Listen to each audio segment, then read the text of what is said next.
Judge L. Clifford Davis also crossed the border to come to us here in Fort Worth. He was the son of a sharecropper in Wilton, Arkansas.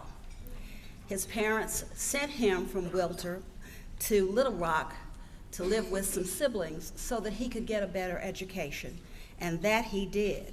He finished high school in 3 years. He's a graduate of Philander Smith College, which is an HBCU. He went on to get a business administration degree.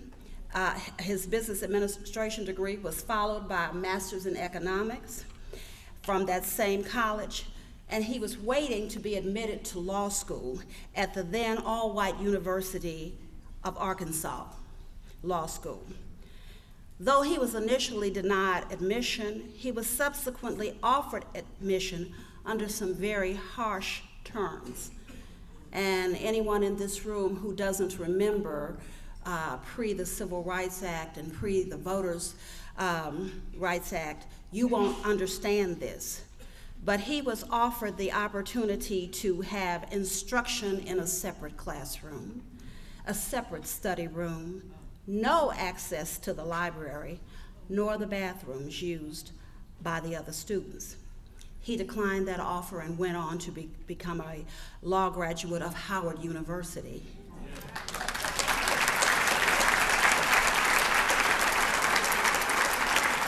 Perhaps it was those experiences that led him to the path of civil rights work.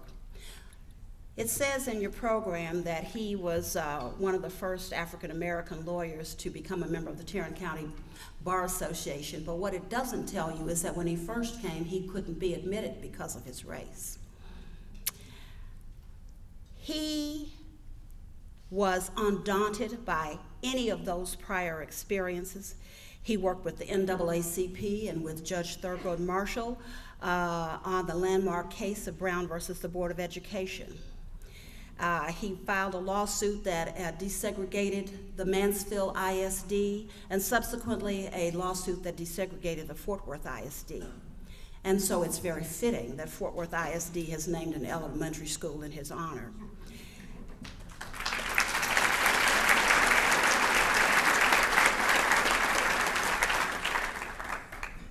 But what I remember the most about Judge Davis, aside from the fact that we grew up in the same neighborhood in Stop 6, historic Carver Heights, when I returned to Fort Worth to practice law in the Fort Worth City Attorney's Office, I attended the inaugural meeting of the Fort Worth Black Bar Association. That meeting was held in the law office of Judge Davis on Rosedale, near the corner of Evans Avenue, in the heart of the black community.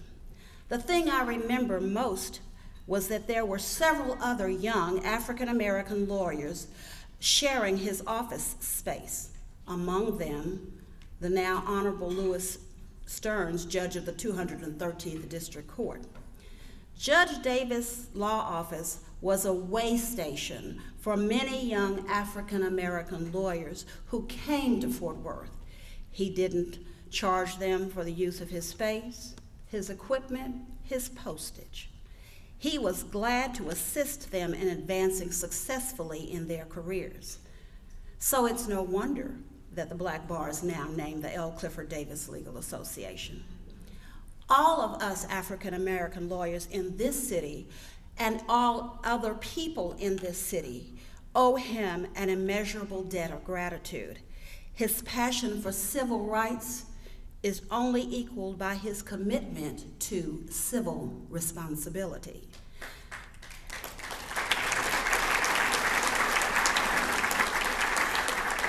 So Judge Davis wants to talk to us a little bit about our civic and civil responsibility.